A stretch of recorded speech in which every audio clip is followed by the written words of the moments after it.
Hi, and welcome to the HT2 channel. This week we are going to go over the #1 way to get disaster supplies on a budget. So sit back, relax, and get ready for this week's session.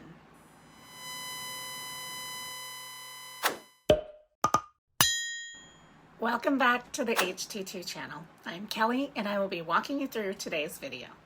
Today we go over the #1 way to get disaster supplies on a budget. Oftentimes people are hesitant to get started on preparing for disasters for many reasons. Believe me when I say that I have heard them all. I have heard people say that they have not prepared because they have an irrational fear that if they prepare, then they are welcoming the event. Others have said they would and know they should, but they don't know where to start, which is of course where HT2 can help. We get that people are confused and often don't know where to start, which is why we are creating an online course on home/family disaster preparedness planning. We are officially launching the series in September in line with National Preparedness Month. So, if you fall into the category of not knowing what to do or simply want some expert advice, then keep your calendar open so that you can participate in our online series. Now on to further discussion on why people don't prepare. It often comes down to two fundamental reasons. 1, time, and 2, money. I get it. I hate to waste time and money myself, which is why this #1 tip is so good, because it is built into your daily life. You are only adding minimal time and money to gather your disaster supplies while watching your bottom line. Which is why our #1 recommendation for getting your supplies on a budget is, drum roll please, build your disaster supply kits. Firstly, the cost to purchase a kit is significant. The Red Cross sells a 4-person emergency preparedness backpack for $299.99. That kit is good for 3 days for 4 people. And according to the product's description, it includes a premium hand-cranked radio, which has the following features: flashlight, cell phone charger, weather band radio with a lithium-ion battery, solar panel, ear jack, and SOS alarm.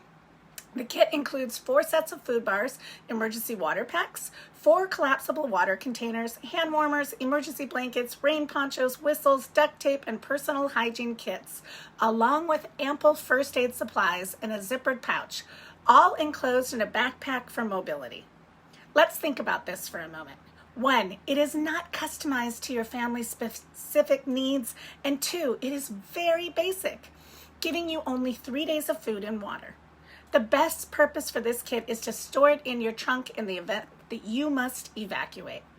You could build a kit much better that would provide you with the life essentials of food and water for weeks or more, which is what we should be planning for, as a major event will leave us with limited resources due to impact upon our infrastructure.